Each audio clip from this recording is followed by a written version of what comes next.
The job of a scrubber begins when everyone else's worst day is over. But the sterile silence of Zenith Holdings Lab 9 told Finn this ending was different. The call had come in on a priority encrypted channel. The voice on the other end, a calm, disembodied baritone that spoke of a catastrophic data breach. The words were clean, corporate, and a complete lie. Finn knew the real language of his trade.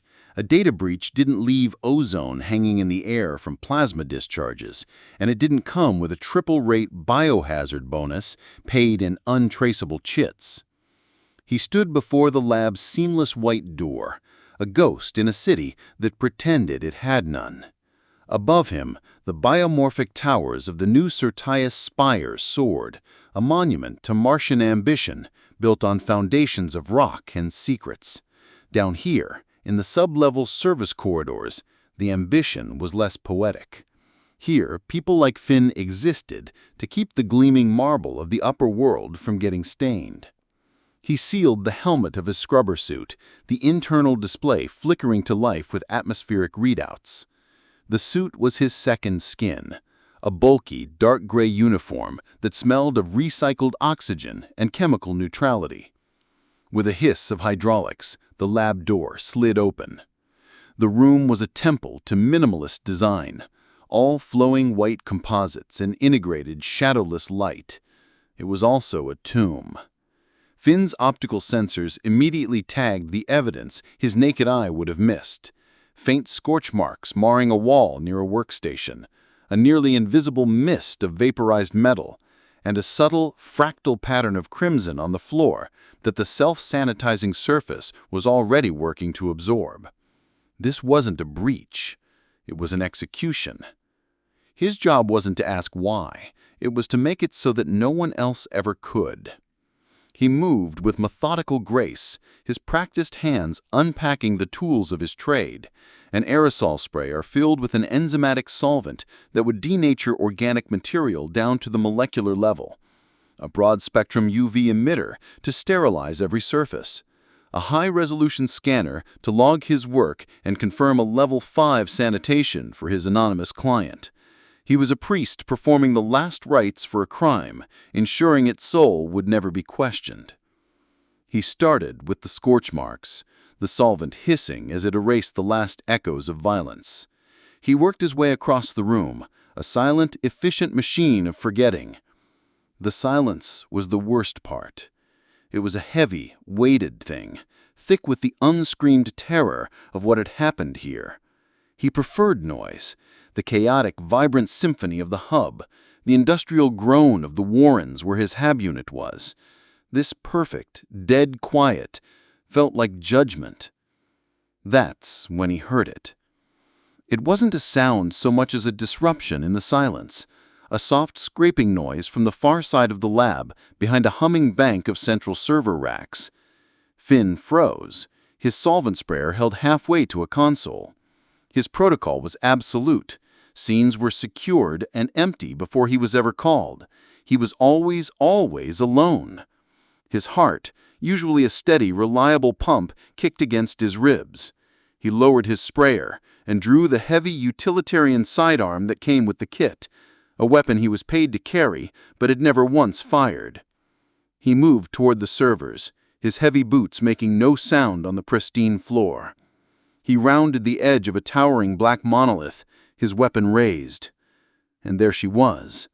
Crouched in the narrow space between two racks, a young woman in a blood-soaked lab coat stared up at him, her eyes wide with an animal terror that transcended language. She couldn't have been more than 20. A nasty plasma burn seared her shoulder, and she was clutching a small black data slate to her chest as if it were a holy relic. This was a trace. A living, breathing, terrified piece of evidence that his contract explicitly ordered him to erase. For a long moment, the universe shrunk to the space between them, the hum of the servers, the distant thrum of the city, her own breathing. It all faded. There was only her weapon and her fear. Her comlink, a silent, monitored channel back to the faceless man from Zenith, was open. Protocol demanded a one-word report. complication. They would have advised him on a solution, a sterile word for an unspeakable act. The woman flinched, a small, involuntary tremor, and a single tear traced a path through the grime on her cheek. In that instant, Finn's professional detachment shattered like glass. He saw not a complication, but a kid who was seconds away from being erased by the same corporate machine that paid his rent. He saw the ghosts of all the other scenes he had sanitized, and for the first time he wondered if any of them had been breathing when he arrived. With a decisive click, he switched his comlink off, plunging himself into true, untraceable silence. The woman gasped when he lowered his weapon. "Please," she whispered, her voice a raw, broken thing. "Not a word," Finn grunted, his own voice sounding foreign in the quiet. He knelt, holstering the pistol. His hands, trained to deconstruct and erase, moved with a new purpose. He pulled a medical sealant spray from a pouch on his belt, standard issue for on-the-job injuries. He sprayed the sealant over her wound.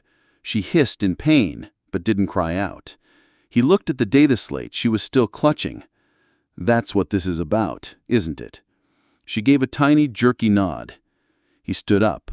"All right, we're leaving. Not the way you came in." He led her from the lab, not back through the pristine corridors, but through a maintenance hatch hidden behind a wall panel.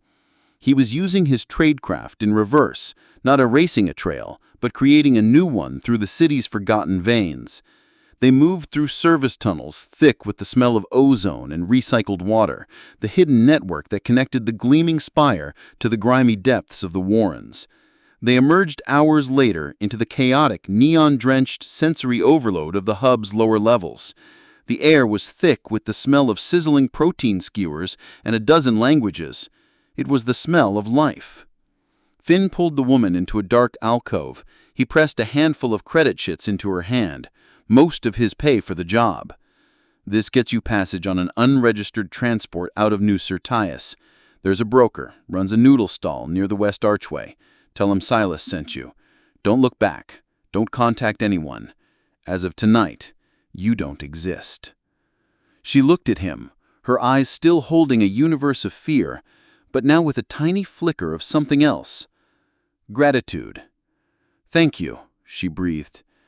Then she was gone, melting into the river of humanity, just another face in a city built on them. Finn stood alone in the alcove, the noise of the hub washing over him. He had broken every rule of his profession. He had voided his contract, stolen from his client, and aided a fugitive.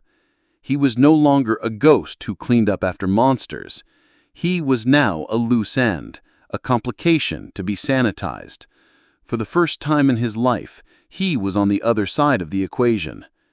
And as he pulled the hood of his civvy jacket up and walked into the anonymous Martian night, he felt a cold, unfamiliar terror. It was the feeling of being hunted. It was the feeling of being alive.